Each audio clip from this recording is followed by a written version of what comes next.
Makers la mette in mezzo, bella tiro, gol! Luka Modric ha segnato Luka, ecco il gol del maestro.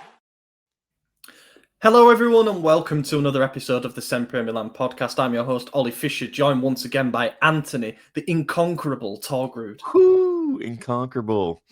Try me, Genghis Khan. What's up, everyone? I'm here.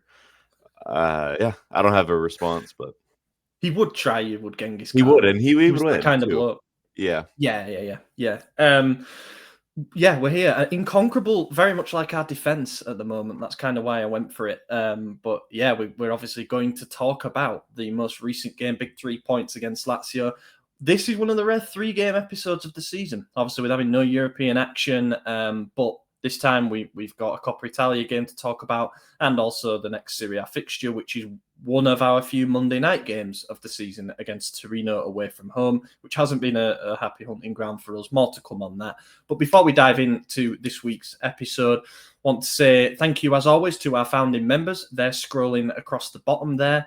And I've got to give a shout out as well to our newest founding member, Tavo Ruiz. Welcome to the family. And thank you for all the support shown over there on the Substack. AJ, please, can you display the screenshot? Because for some reason, it's not letting me do it. There you go. There we go. So this week on the Substack, you can find content such as the instant reaction video that Stefano recorded on the full-time whistle following the win over Lazio. Good way to get the raw emotion out there after such another big victory at home at San Siro.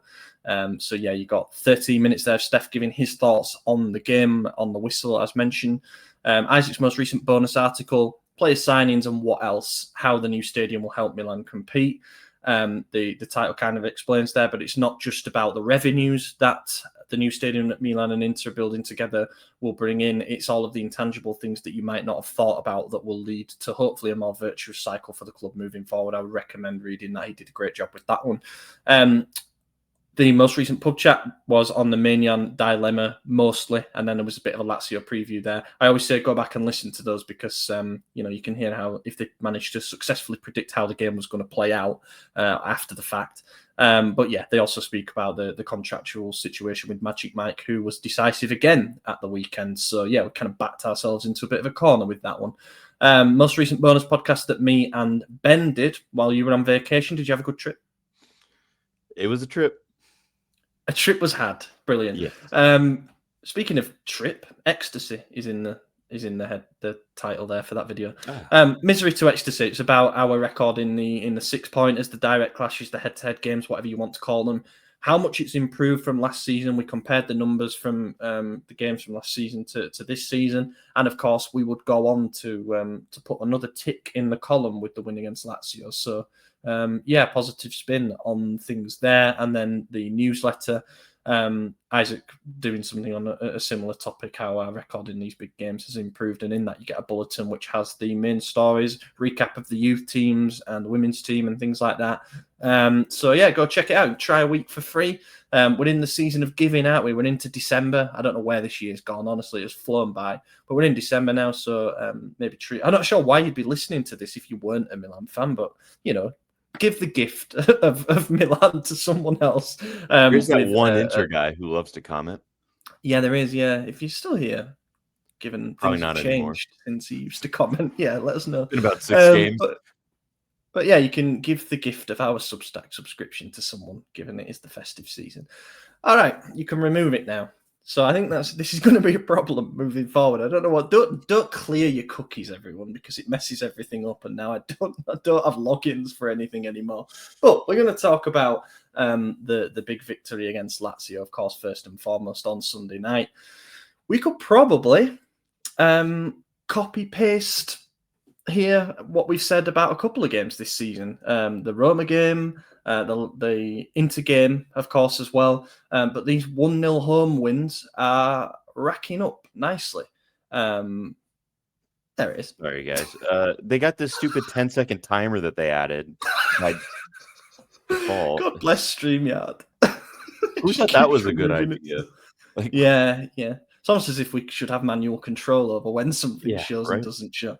But yeah, as I say, this was kind of a Formula 8 win for us. I think if you'd have predicted a 1-0 win before this game, then it wouldn't have been too outlandish. And that is the way that it ended up going. It was so similar to the derby in the sense that we rode out probably a dominant period, I would go so far as to say, from Lazio in that first half.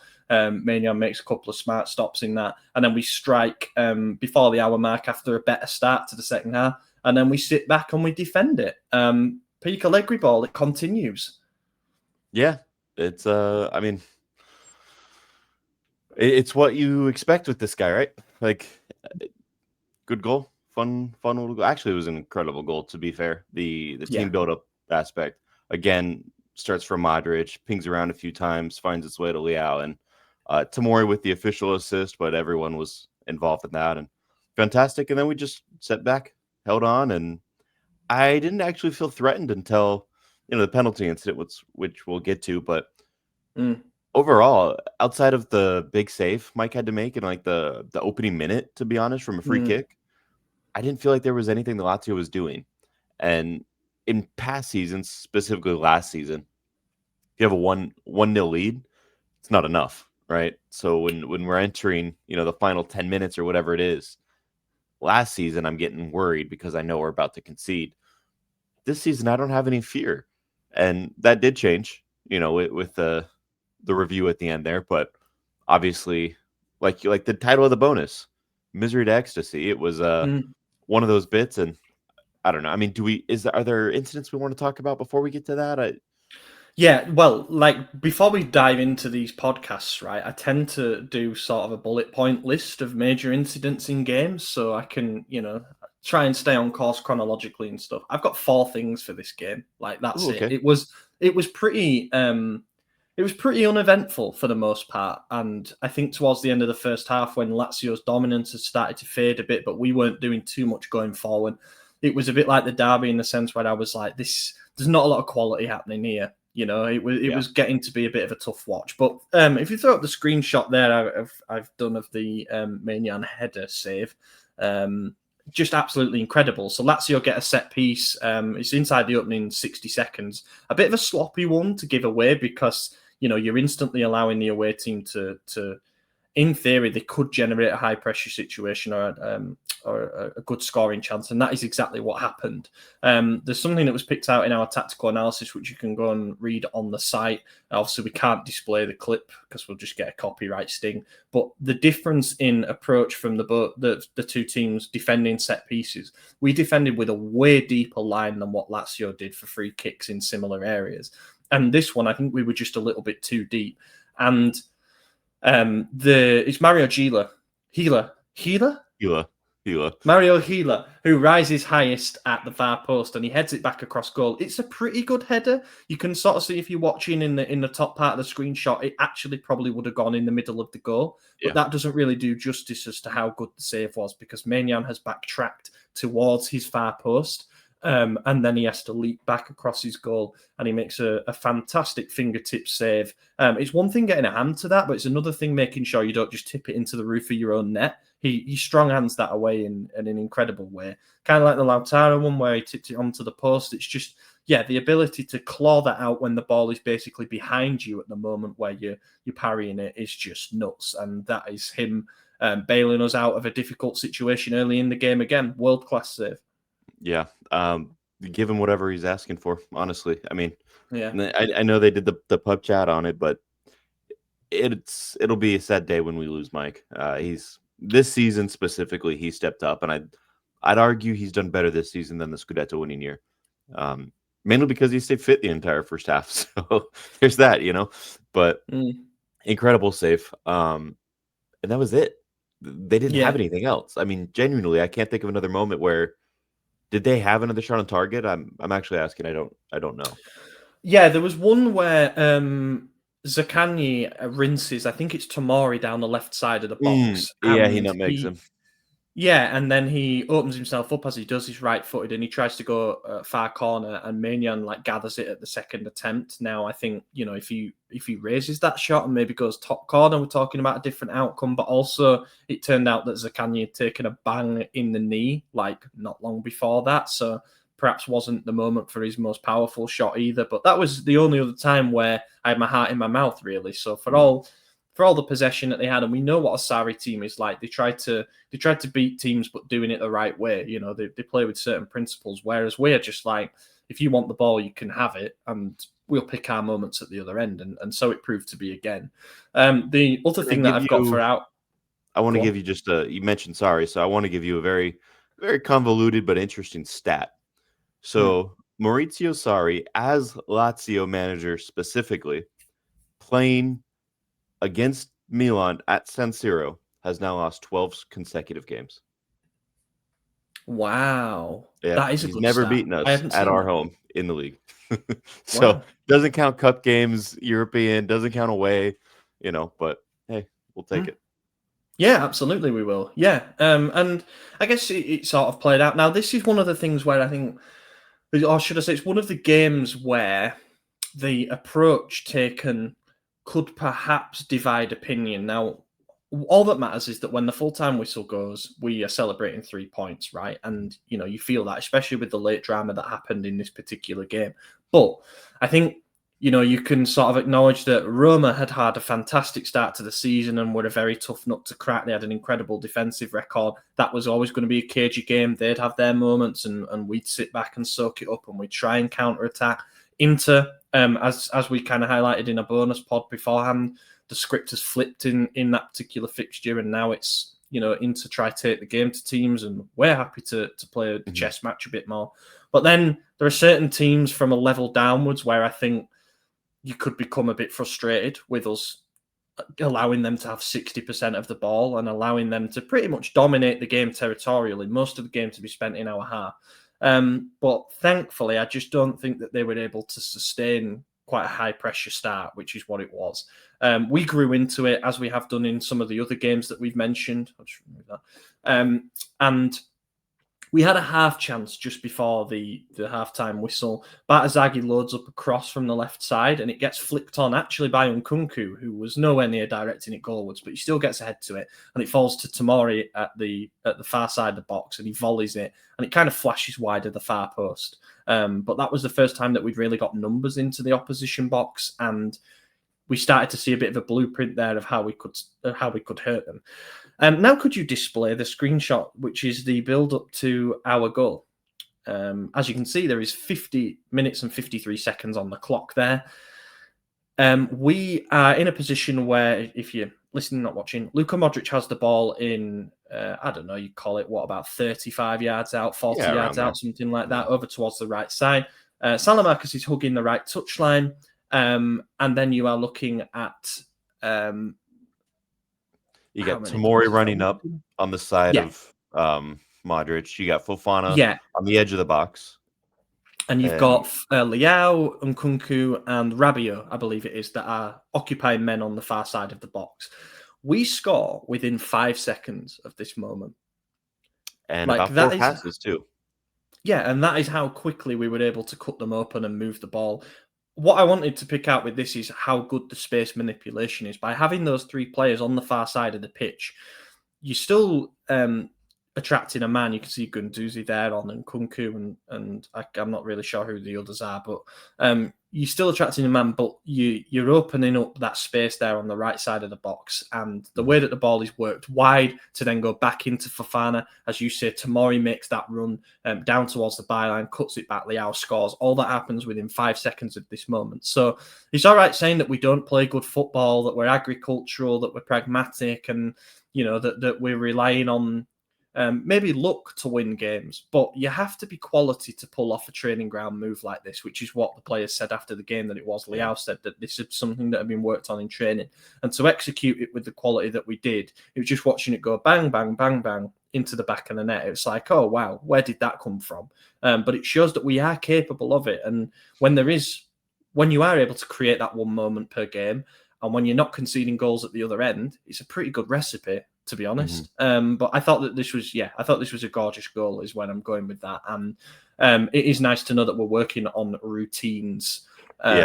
Like I feel like that, that's something we've been missing, and I'm probably wrong, but when you go back and watch the games over the last couple seasons, it has kind of felt like it was up to the players to just figure something out, find a way to break them down, and just use individual quality and to find a goal.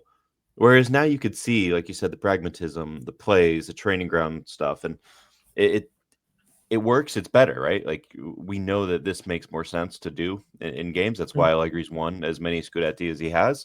But when you look at this graphic here, and you're right, obviously Modric just covered. Salmakers is semi-covered, but you know who his man is. Fofana is covered. You see, I can't figure out who that is on the far side.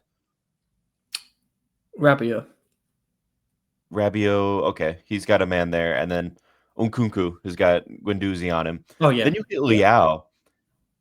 He's definitely double covered. You could make an argument he's quadruple right here, right? Maybe tripled, and you could say Fofana's doubled, but is that really the guy you would double? Probably not. And yet somehow Leao is able to just get in front of all of those guys with ease. And it shows you what a weapon he is for us. I know he's in his most prolific season. Maybe not in terms of actual goals. Everyone was saying it's his best season ever, but he's only on 5. Well, you'll get the minutes. It's just over 600. You look at the games, it's 6. So that is very, very good. Maybe he is a striker. That's what he played in France, right? That's what he played in Portugal. He came here to be a second striker, and we immediately threw him on the wing. Now he's back as a striker, and sure enough, he's putting in the goals. So it's good to see.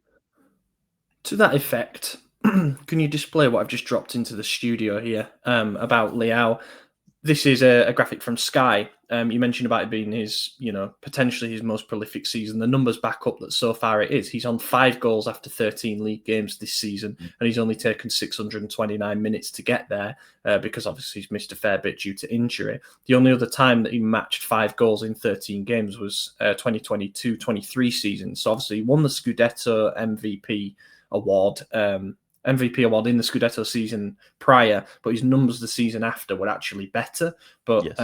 We didn't win anything, so it wasn't recognised in the same way. But it took him 889 minutes in that season to get 5 goals from 13 games. So statistically, this is his most prolific start to a season, and you might come to expect it. I think this was one of the things we said about Allegri when he arrived. His work on individuals is. He does tend to have like a vision for a certain player. So he had a vision for Dybala, and he's had a vision for other elite forwards that Juve have had.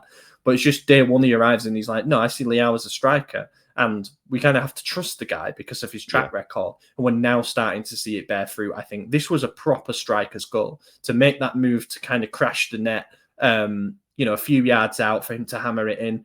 Look, it wasn't the cleanest finish. It went through Provedel's legs. He'd probably want that one back. But yeah, just to be on the end of that shows that he is starting to make those number 9 movements. And as you saw in the screenshot we had up previously, he's doing that thing as well where he's running off the shoulder of the last man, which is something you would expect from a number 9. So I do want to just kind of pour a little water on the fire here, and I might catch some heat, but in the sake of transparency, he does have 2 penalty goals, which he's never taken in past seasons. So if you take those out, he's on 3, and that's roughly the same amount of minutes as the other seasons with 3. A little less than 2, a little more than 1. But, he didn't play with Pulisic the entire season outside of 1 game. So who's to say he wouldn't have more goals if he got to play with his best player all season, or if he actually played the 900 minutes. So I still think he's done a phenomenal job, and those penalties count towards his goal tally. So it works. It's real. Sky did a decent segment on him actually, and unfortunately, maybe you can watch it outside Italy, but sure people can find a way. But yeah, they broke down the data from last season as well, and how it compares to this season with his new position. He is basically way down in terms of dribbles attempted, way down in successful dribbles, even as a percentage, because he's occupying more crowded areas of the field. It's probably to be expected. Shots are almost exactly equal from last season to this. Shots on target the same, but his XG is way up, and his XG per shot is way up. So he's taking better shots, and his minutes per goal contribution is down from 151 last season to 92 this season. So he is being more decisive, and he's getting into better areas. That's what we take from that. But, you can make an argument so he should, because he's playing up front, and he really is playing as the 9. Shall we skip to the end then? Because I think we're going to get some mileage out of that. Oh, one thing I wanted to mention, Fofana's run. Funny. Yeah. Oh, geez. Yeah, man. Ghost. Nearly Teo Fofana, wasn't it, that? Incredible run. Like, it really amazing. Was. It was up until the Yeah, poor guy. I mean, everyone laughed, like, in the stands, in the bar, watching at home. Anyone who watched the game laughed at that moment. And if you fast forward after the whiffed ball about 20 seconds, there's a moment where he is standing alone, unguarded, center of the pitch, just standing up straight with his hands on either hip, and he's just shaking his head while the ball is moving around him. Like, he was so in his head. And then, like, maybe 3 or 4 minutes after that, Allegri pulled him off. And I think maybe he recognized, you're not coming back from that today. Let's get you out of here. But he saw the vision, didn't he? He was stood reflecting and replaying it in his mind. Like, what if I'd have banged that top corner?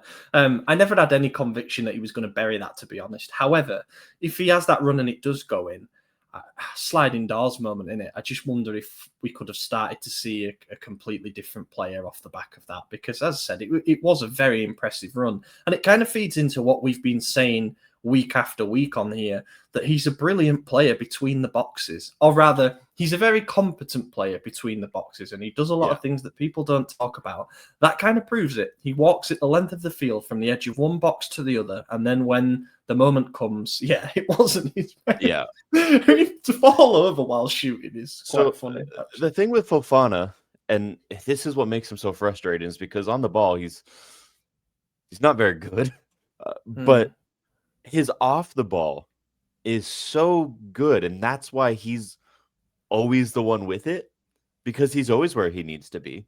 He's always intercepting the ball. He's always winning back possession.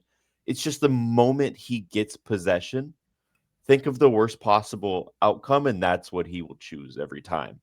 And it's like, I don't know. I mean, is that why he's Allegri's man? Because he's always going to win the ball back?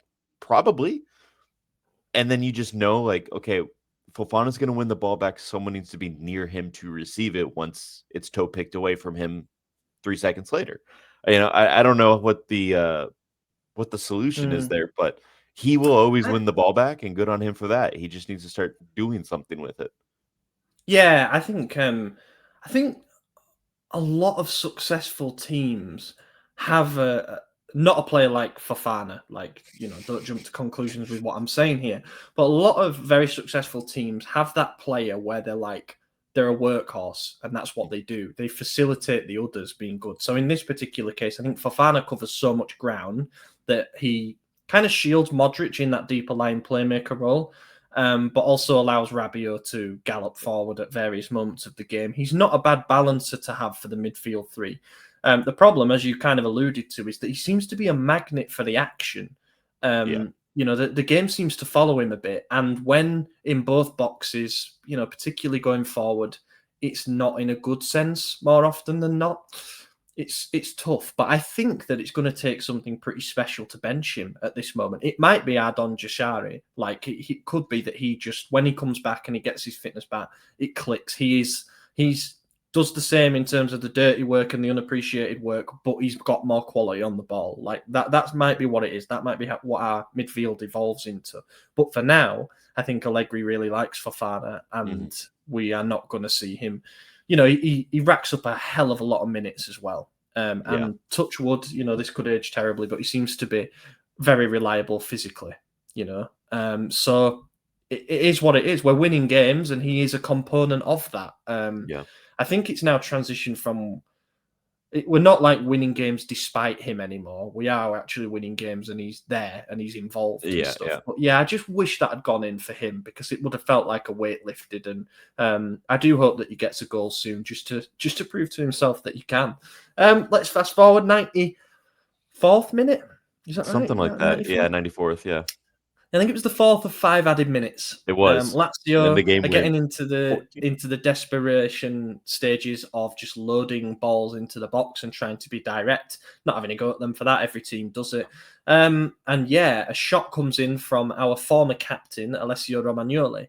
It's not a bad volley, actually. And I'm not going to lie, it does appear to be heading in when you look at certain replays. It's certainly heading on target. We don't know, might have got there. But then it crashes into I am willing to say it's the elbow of Strahinja Pavlovic, who is in a duel with Adam Marusic at that particular moment. And Guendouzi is the one leading the protests. I don't know where he is in all this frame, but I don't know how he had the best view of anyone. But he goes over and he's like, it absolutely has to be a penalty. And the Lazio players start to grow in their protests. And then next thing you know, VAR checking progress pops up at the bottom of the TV feed. Eventually, the referee goes over towards the screen. He is not allowed to get there because he's surrounded by seemingly every single person in both dugouts and more players who go over to try and influence the decision that he's about to make. Allegri gets a red card before he's even gone to the monitor because he's started, I guess, verbally berating him. The words that he says that he said to the referee are, "Why is it when you're here shit happens?" Because he was also the referee that took charge of the Cremonese game, which we lost. That's the last game we lost back in round 1 of the season. He says he meant it in like a non-serious way, but the ref obviously took offence to it and was like, off you go. He then has a bit of an altercation with Lazio's assistant coach. I think it's Marco Yanni on the sidelines. And he grabs Max's collar, so that could have descended into fisticuffs. And then eventually he got a red card as well, right? He did, yeah. He got red card. Worth noting at this point that Max will serve that suspension in the league because it's a league-only suspension. So he'll be there for the rematch, which I think makes it pretty fun. But yeah, then the referee does go over to the monitor. He's clearly having a conversation with the VAR room. It was Di Paolo who was the VAR chief. And he looks at replay after replay. He sees it from the angles that we're looking at on the screen here. So there's one from kind of behind the shot. There's one from side on, and then one where there's the point of impact on Pavlovic's elbow. I'm obviously at home screaming like that cannot be a penalty, setting such a dangerous precedent if you give this penalty. But in the back of my mind, I'm thinking he's giving this. Like, to be called over and to look at that still, he's going to give it. And then we get the theatrical delivery of. I loved it. I'll just paint the scene for me. Again, I'm with Milan DC. We're in the bar. By the way, there was a guy there who, I apologize, I forget his name, but he never came before. He heard me talking to another guy, turned around and said, "I recognize your voice. Are you from that podcast?" I said, "Yes, I am." And then he asked where you were. I was like, "Well, nice to meet you, my Maddie. voice. You should recognize this guy's voice is not American, so he's not here." But yeah, so it was him and I and a bunch of other people, and this is going on. Same thing. We're like, that's never a handball. What are they bitching about? Like, it's point blank. He's being held. Couldn't see the shirt grab from Marsic at the time, but I was like, they're just tussling. It's point blank. You can't give that handball. And then when he gets called over to VAR, I'm thinking, no, this is not going to happen. But as soon as Allegri gets that red card, I say, if he wasn't going to give it then, he's giving it now. Yes, and 100%. So and you see him arguing with the VAR chief on the headset, and they're saying some stuff. I'm like, oh my god, this rookie, because this is his 16th game in Serie A, and I'm thinking this guy's being convinced of some bullshit right now that he shouldn't, and he's just because he was confident with the on-field that it was not, and then he only got pulled over. I was told the announcers alluded to him only being called over for Allegri yelling on the sidelines, not for the VAR review, but then it turned into a VAR review, right? Which I don't know if that's true or not, but that's what the announcer said. So then he goes to read the announcement. They say it now, and I'm just sitting there fired up, red faced, because I'm like, not like this, not a third bullshit penalty at the end of a game. Mike can't save 3 in a row. Like I'm thinking there's Also, no chance. Go ahead. remember last season, Lazio beat us with a 94th minute penalty from Pedro. So Yeah, it's non-existent. Yeah. And then he says, the player in red and black, number 31, handball. And I just stood up. I started walking out. And shout out to the other guy, the guy who recognized my voice, because he was the only one there who spoke Italian. I understand a good amount now, and I could probably read it. I'm not confident enough to speak it myself, but I understood what he was saying. And him and I stood up. I started walking. He stood for a little bit. And then this fucking referee goes, but... It was perfect. It was perfect. And I just froze in place. And I turn around in the screen and I see Tomori making Tomori face. And then celebration. Like foul on Maricic, which is also wrong, by the way. Yes. To me, that's not a foul. They're tussling. It is what it is. Yeah, you can't grab the shirt. He's pulling. It's a handful of shirt. But also, Pavlovic has 2 arms wrapped around him. Like, it cancels itself out. But all you have to say is it's not a handball because it's point blank, and the rules say that would never be given as a handball. It descended into chaos. It was a wild moment for everyone. And then the game went into the 104th minute out of 5. So it was a bit of a long one. And obviously, we end up winning 1-0. And Lazio then tweeted something about we'll let the images speak for us. And I agree, we should let the images speak for us. And this is an image I think should speak for us. The table. We are on top. And they are kind of covered by the names of the founding members because they're so low in the table. They're in 8th. With that win, they would still be in 8th. They were never in contention for a win. They were in contention for a draw, which, again, would still be in 8th. Now, one thing I'd like to point out here as well is if you look at these 8 teams, obviously we can't play ourselves and we're also in first, so there's that. But if you look through all of this, we have a win against 2nd place, 3rd place, 4th place, 6th place, 8th place. We have a draw against 7th place. It should have been a win because we missed a penalty, and we've yet to play 5th place. So if we could just beat these fucking shit teams at the bottom, we would be so far ahead of everyone right now. The fact that we are tied on points with 2nd and only 5 points away from 7th, and they're all teams we picked up 3 points against, is kind of hilarious. And yeah, that was all I just wanted to point out. It shows the margins, though, right? Because if obviously we have a ridiculous record in the head-to-heads this season, as you outlined, but if even one of those or 2 of those games turn into draws from 1-goal wins, we are all of a sudden not in the best situation in the table. Obviously, we don't have to ponder that eventuality because we did win those games, and I think we won them on merit with a lot of grit, a lot of fight, defensive solidity, and quality in moments to win games. But it does show that things are still pretty perilous. Normally, if you top after 13 games, you expect there to be a nice cushion opening up to, as you said, 7th and 8th place. So you've established yourself at that point in the Champions League race. But we are a couple of bad weeks away from being out of the top 4, And I noticed that Serie A has got very close to La Liga again in the coefficient rankings because Italian teams are doing all right in Europe.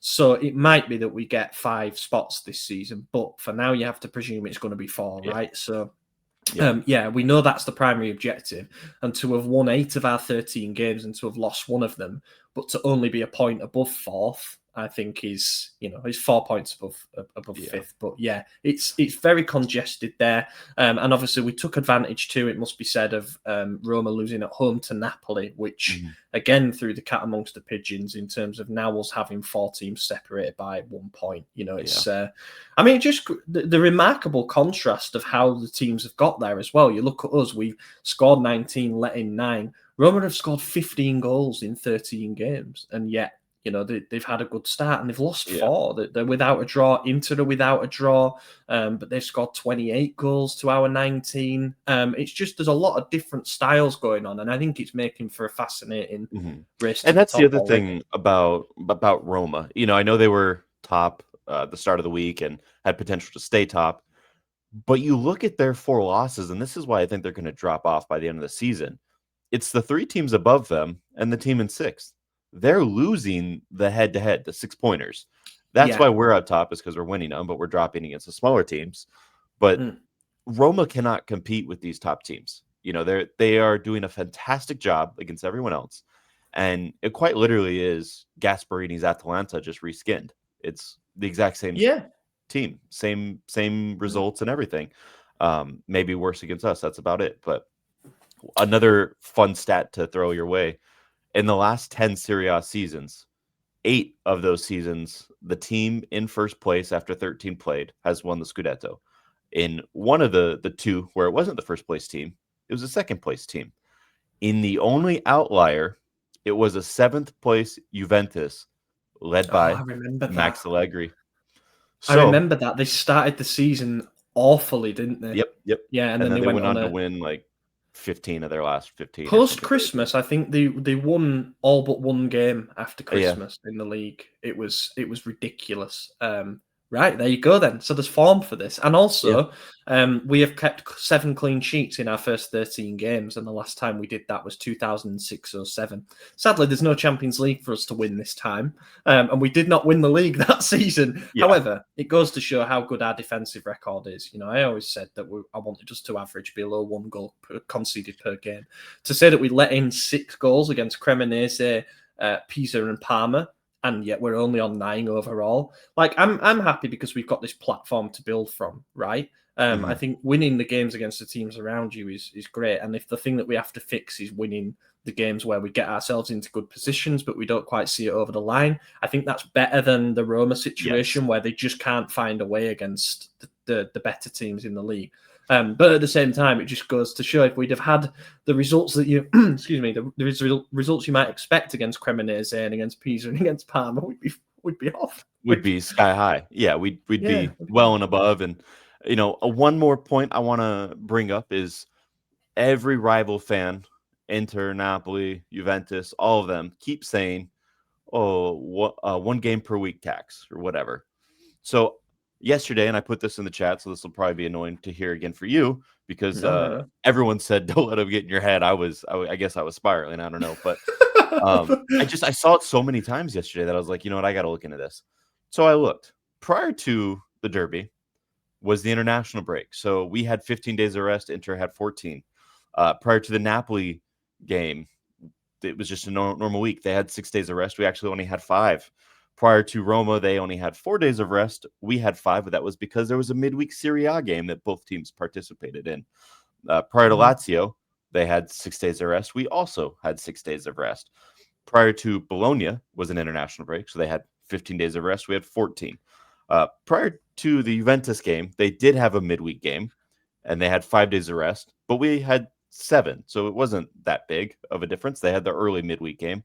And also they were in the middle of a 8-game winless streak. So that was the one we had the worst result in anyway. So it doesn't even matter. You know, just interesting to think about. Right. So, you know, don't let them fool you. The midweek had nothing to do with anything because it was none of those weeks. So that was it. Yeah, absolutely. Can you display the penalty again? I just wanted to round that off and say that, and you mentioned it, I think both the calls end up being wrong. I think it's not a foul because, as you said, there's a bit of give and give with Maricic and Pavlovic, and it's not a handball either because he has got his back turned. It hits him from 2 yards away at most. And I also think, and the key thing here is about it being a voluntary movement, right, to enlarge your frame. That is not a voluntary movement. His arm is moved out to the ball because it cannot go in because there's a defender's arm there. You know, in the same way that if your arm were resting on your thigh, you can't just lodge it into your thigh. Like, there's nowhere it can go in that situation. So it isn't like he's got his arm up like that ridiculous Van Dijk one or anything like that. I don't think he's enlarging his frame voluntarily. So I would have just continued with what would have been a corner for Lazio, and I think that's what they were pissed off about, is the fact that the foul was given, which meant that they were robbed of, well, not robbed, I'm not going to use that word. They were denied the opportunity to swing in a final set piece to try and rescue a draw. But I think, look, it's a means to an end, and the eventual correct decision was made. Not that rival fans agree, and not that I give a shit. So let's move on. Top and flop from that particular game. I'm gonna go top. I think I'll go Modric. I know Tomori got the official one, and Leao obviously scored the goal, but I look at just Modric's presence on the pitch, and every time he gets the ball, he is immediately playing forward. He scans the field prior to even receiving the ball most of the time, and just he's not on the ball a long time. He's so quick with the next move every time, and it's almost always the right move. And I felt like that was the case again with this game. Yeah, he lost possession a few times. He made a few bad passes. That happens every single game. But overall, I thought he dictated things again. And it's takes a village sort of deal. But really happy with Modric continuing his form. So I'm going to give it to him.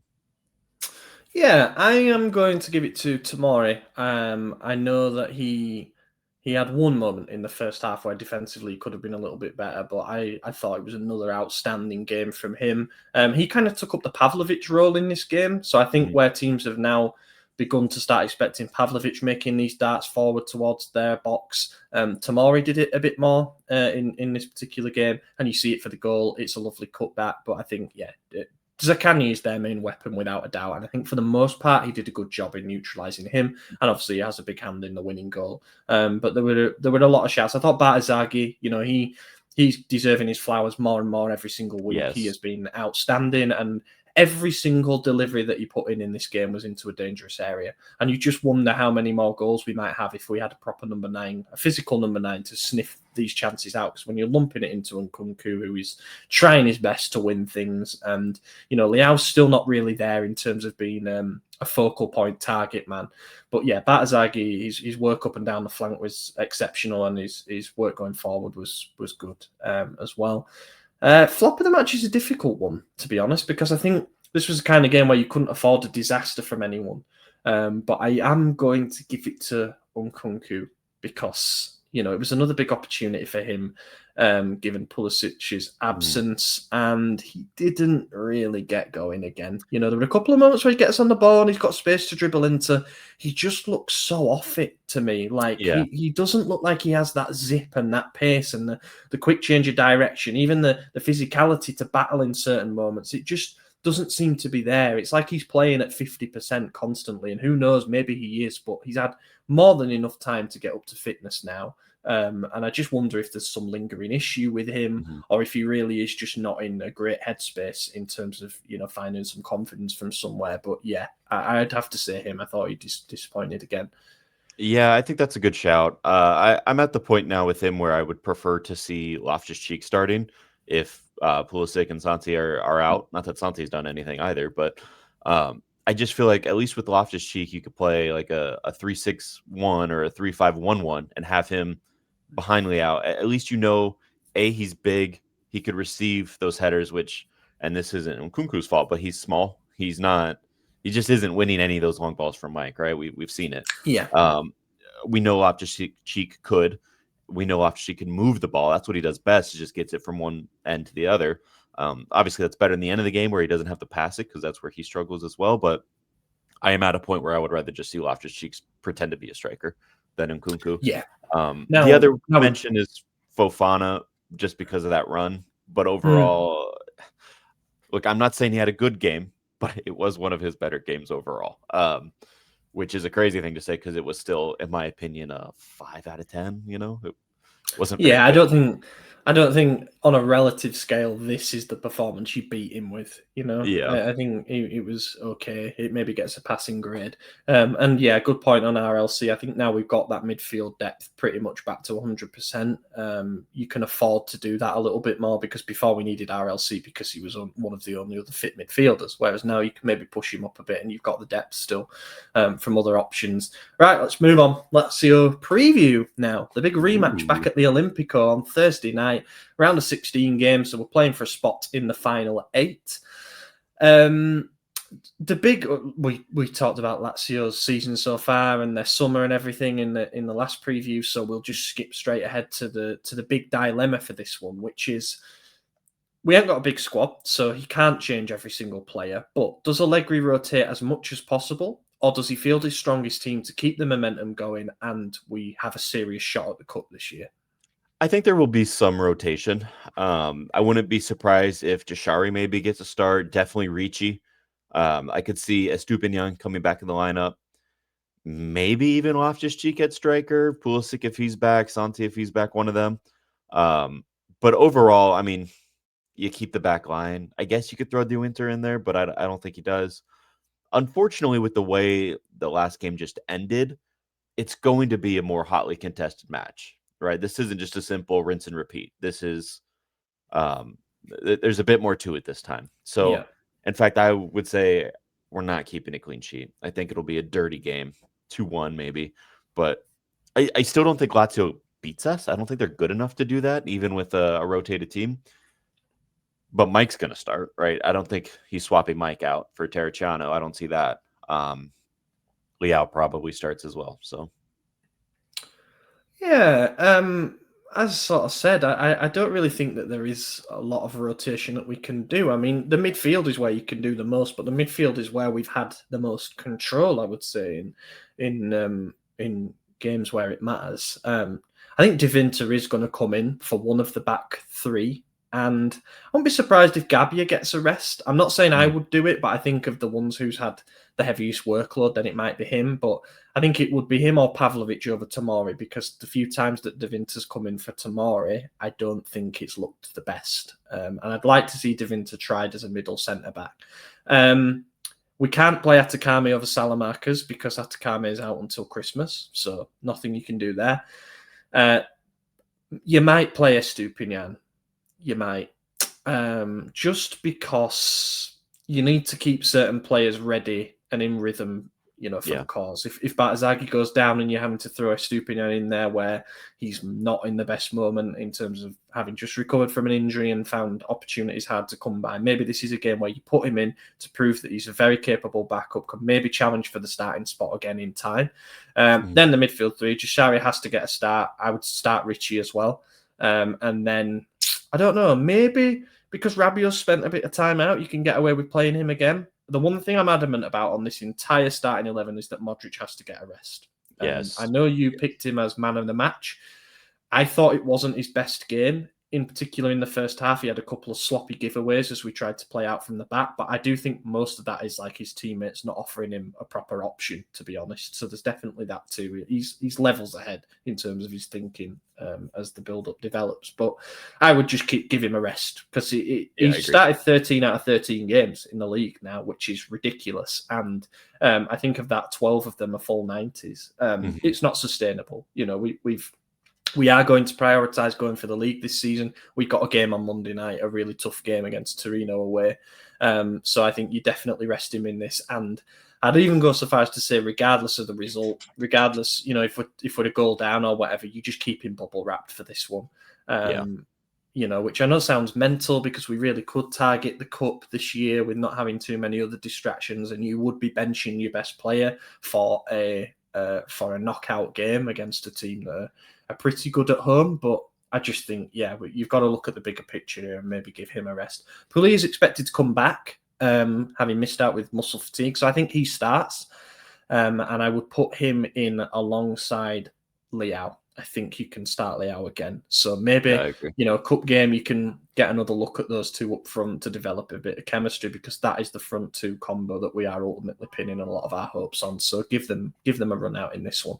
And then we'll see whatever Lazio do. I know they've got a few injury problems where players are day to day, so it's kind of hard to predict with what's going on there. But I think we'll see players like Cancellieri and maybe Castellanos come in and stuff like that. Prediction, I think we exit the cup, unfortunately. I think they're going to be really fired up to right what they perceive to be the injustice of the other night. And I think we make a few changes with our limited squad, and I think we lose 2-1.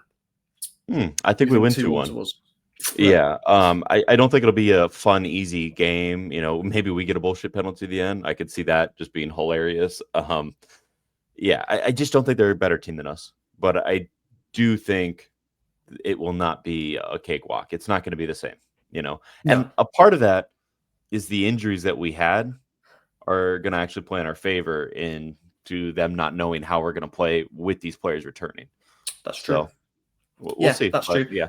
And I think Pulisic up front would be a huge boost, because then all of a sudden we've got the pressure will still be on them to take the game to us, especially because their fans will be baying for blood after what happened at the weekend. So the pressure will be on them to take the game to us, and that should give us opportunities in transition. And I think when you've got your first choice front two, that can only help. So maybe it plays more into our hands this particular game. But yeah, I don't know. I just always have a funny feeling about Lazio in the cup. They seem to be better than the sum of their parts when it comes to the Coppa Italia. So yeah, we'll see.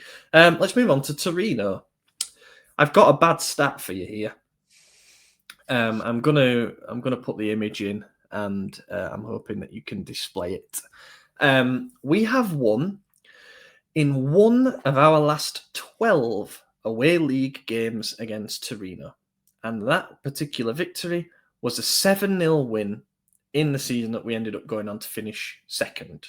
And we then beat Juventus 3-0 away. After that one, we did a 10-0 double back-to-back over the Turin clubs away from home.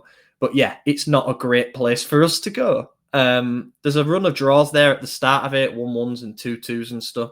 But then the defeats start coming in. If you count back last season, we lost 2-1 there. That was the farcical game with Maignan booting the ball into Malik Chow for an own goal relatively early on. And then, I think Pulli equalised, and then they went up the other end and scored again straight away. We lost 3-1 away the season prior to that, 2-1 season prior to that, a 0-0 draw in the Scudetto season, where I remember thinking we just don't have it. After that particular game, I was like, if we can't beat this, then we don't deserve to win the league. And then, as it turned out, we went on to do it. But yeah, I'm just nervous. I don't really like the way that this it just doesn't feel good to me, this game. Torino away, regardless of where they are. And I must say, they are in a really shit state at the moment. They haven't won in 5, so. Yeah, they're 13th in the league, which isn't necessarily too bad, but they had a decent start and they've started sinking a little bit here. They're 4 points off the relegation zone, but they've only won 3 of their 13 games, and they've started leaking goals. They've let in 23 goals, which is the most of any team in the entire league. And yeah, Marco Baroni's under a bit of pressure. Tuttosport reported this morning that this is a bit of a do-or-die game for him, and that if they get beat by us, then he could get the boot. They lost away at Lecce in the last round, which is not a great result, regardless of the circumstances. It allowed Lecce to climb one place behind them in the table. They got beaten 5-1 at home by Como on the 24th of November, and that obviously didn't go down well. But prior to that, draw against Juve, draw against Pisa, draw against Bologna, win over Genoa. So they were solid, and then the last couple of results just seemed to destabilize them a little bit. Yeah, there's a few interesting things. We'll start with our past form there. Oh, sorry. No, you're good. We had some goals in the bank from that 7-0 that if you take one goal away from it and put it to those 6 draws, it's 7 wins. So, mental math there, gymnastics. But no, honestly, when you look at this Torino, outside of their season opener, 5-0 loss to Inter and the 5-1 loss to Como, they've actually done better in the big games. They beat Roma, they beat Napoli, 0-0 draw with Juve that I watched and thought they were the better team. 0-0 draw against Bologna, same thing. I thought they were the better team. But then, and Lazio 3-3. Obviously they couldn't keep goals out, but still to score 3, we couldn't do that. But then you lose to Lecce 2-1. And it's just like, it's very weird. They are not a good team, and yet they've had, I wouldn't even say our number, because it's been 5 straight draws. It's really like we've given them our number, like I said, 2 of those were because of Chow own goals that were Mike's fault, right? Last season. And then you also consider that those were under Conceição and Fonseca, and then the other ones were all Pioli. I don't know what Max's record is against Torino, but I'd imagine the years against Juve, it's probably very, very good, seeing as they had lost like every Derby de la Mole. So I would imagine Max has an extremely good record against them. And I'm more confident this season than past. Out of 23 games as a manager for all of his clubs, he has lost to Torino once. Who was it with? Was it us? It probably will have been, because they didn't lose a Derby della Mole for a long time, did they? He's won 16 of those 23 games, 2.35 points per game. They lost to Torino away with Juve in 2014-15 season in round 32. I think that might be their last derby win. Or yeah, it has to be. Has to it's be. a long time. Anyway, I Yeah. might be forgetting one more recent. But yeah, good record. Very good record. Yeah. I'm still confident we win. I wouldn't be shocked if we struggle because this is a small game and those are the ones that we struggle in. But I just look, we're unbeaten in our last 12 until we start losing some games. I'm not predicting any else. Well, what are we? 14 all beaten. 14 unbeaten in all competitions. Yeah. Sorry. So that, it feels like a long way away, does that Cremonese defeat in round 1. Yeah. And who just smoked Bologna, by the way. It's not like they're a shit side. Jamie Vardy for 6 months in January. You heard it here first. Get him in. Send Santi the other way in a swap deal, and I'll have some Vardy goals, booting corner flags and all sorts. But yeah, that is sort of why it feels hard to predict. I know I've just done it for the cup there, but it feels hard to predict a defeat because now the floor of our performances has raised so much that we're always in these games. But that coupled with the fact that we're not great against the struggling sides, the fact that we have this hoodoo against Torino away, I wouldn't be surprised if we don't win this. If we have to emerge with a 1-1 or even a 0-0, we know how they're going to play. It's a Marco Baroni team that's under pressure. But yeah, I don't know. If I had to predict, I would probably, and I do have to predict because we do predict the games in this podcast, but I would probably put us down for a 1-1. If we scrape another 1-0 win, also not surprised, but I would be surprised if we lose. I'm going to go with the classic 1-0 win here. Yeah, would love it. I'm just looking at Torino's business that they did during the summer. They actually had a net positive window of 22.9 million. Feels very Urbano Cairo to me. They ended up selling Ricci to us, obviously, for 20-odd million. They've got it down as 23. Milinkovic-Savic goes to Napoli. They get 15 million loan fee from that, and then it's a bit less to make it permanent. Sanabria got sold. Their main signings, they spent 8 million on Zakaria Aboukhlal from Toulouse. They spent 4 million on Franco Israel from Sporting. And Marcus Pedersen, right back, arrived from Feyenoord. I quite like him. That might have been a loan to permanent, actually, because he was there, wasn't he? But yeah, that's not... It's Torino window, innit? It's not like... It's just like there's sort of Bologna-level teams where they've got the directors that are always going to try to do things a bit differently and try to get, an edge on opponents and then there's like the Torino teams where they're very happy to be 12th, and that's sort of them. But the other thing is without Vanya, I think we'll do a better job because he was kind of always showing up against us specifically. Now that he's gone,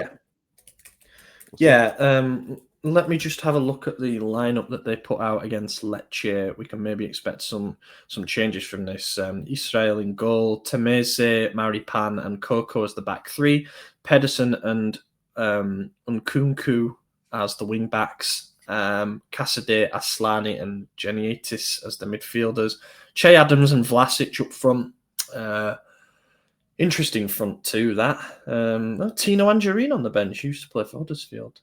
Cyril Gonge on the bench, Duvan Zapata on the bench, Lazaro on the bench, Adam Massina on the bench. That's interesting. Like, I'd say the bench options are better than and then they're starting 11, but that maybe says a lot. As I say, Marco Baroni's supposed to be under pressure. The fans there are not happy. I don't really know what they expect, but results have taken a turn. Let's hope that we rub some salt in the wound. Let's wrap it up there, mate. And part of the reason for that is because, I said I cleared all my cookies on everything. I've been locked out of the Discord. So I can't actually check for any questions in the chat. Anyway, yeah, we managed to do an hour. I've been your host, Ollie Fisher. Find me on Twitter at Ollie Fisher. Back later in the week with a bonus podcast. AJ, cheers for joining. Yep. That's it. Have a fantastic week, everyone.